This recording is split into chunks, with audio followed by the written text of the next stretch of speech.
Well, hello, my good creatures of the future times. I've got a question for you. Do you have birds on your planet? Well, we do.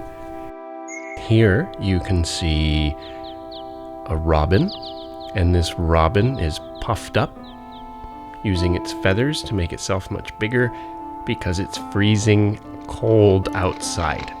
So it's making itself warmer by puffing itself up while eating berries.